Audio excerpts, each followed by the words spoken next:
Now, a few weeks ago on Newsday, we looked at news of plans to destroy almost $10 million worth of contraception that was being held in Belgium, bought by USAID before it was dismantled by the Trump administration.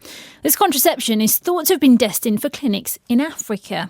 The US government says that it's legally prohibited from providing certain assistance directly or indirectly to foreign non-governmental organisations that perform or actively promote abortion as a method of family planning. So how has the end of USAID been affecting the women who rely on the contraception that it used to fund?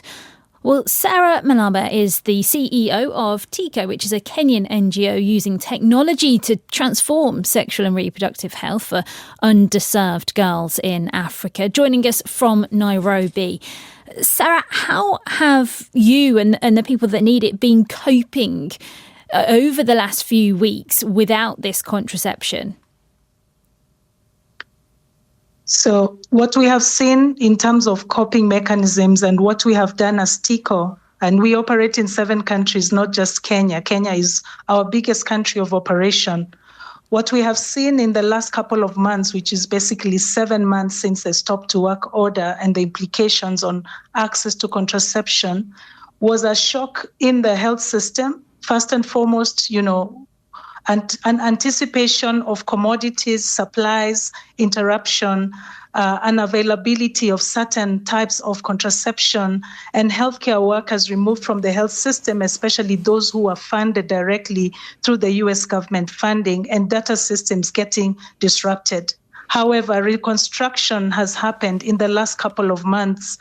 From a delivery point of view, as Tiko Africa, we've continued to maintain service delivery, and we have seen a surge of unserviced girls coming into our clinics because we provide a mixture of service access through private and public facilities at no cost to the girls. On the ground, we have seen a tipping point in terms of how women and girls have accessed sexual reproductive health services. We have heard of reports of girls and women being turned away from clinics as supplies ran low and rationing of stocks happened. Okay, and can I just ask as well, because you said, obviously you're talking about their certain supplies, but you say in particular you need certain types of contraception. And I know you're particularly keen for people to have longer term contraception. Why is that?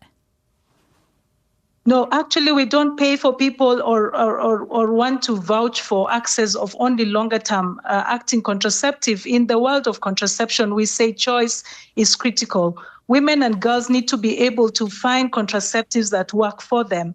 But what we have seen now is that increasingly, towards the second quarter of the year, within the Tiko delivery ecosystem, we have seen access to short-term methods going up, meaning that women and girls are taking more of oral contraceptive and injectable contraceptive compared to the first quarter and even last year at a time like this, where we saw what we call a different type of method access, a mixture of both the long-acting methods and the short-term methods. So what we see now in terms of doubling of short-term methods is really an indication of what is available in the health facilities, and which could be an indicator that a lot of women and girls are not finding the type of contraceptives that could work for them. And we shudder at the thought that some of them are even not choosing the short-term methods because those would not be appropriate for them. I see, okay. And so, of course, as the work you're doing, how else is the gap being filled?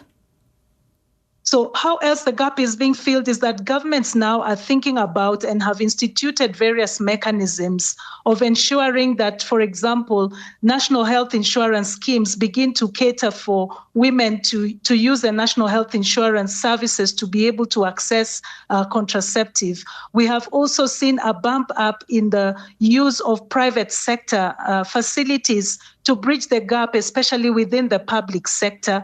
We have also seen government reinvesting in retraining of healthcare workers to ensure that they can do more service delivery across contraceptive, HIV, and sexual and gender-based violence services. Lastly, governments now are really thinking about the role of complementary blended financing mechanisms to ensure that they can sustain the delivery of family planning services. Okay. Thank you very much for sharing some of that with us, Serah Malaba, who is the CEO of Tiko,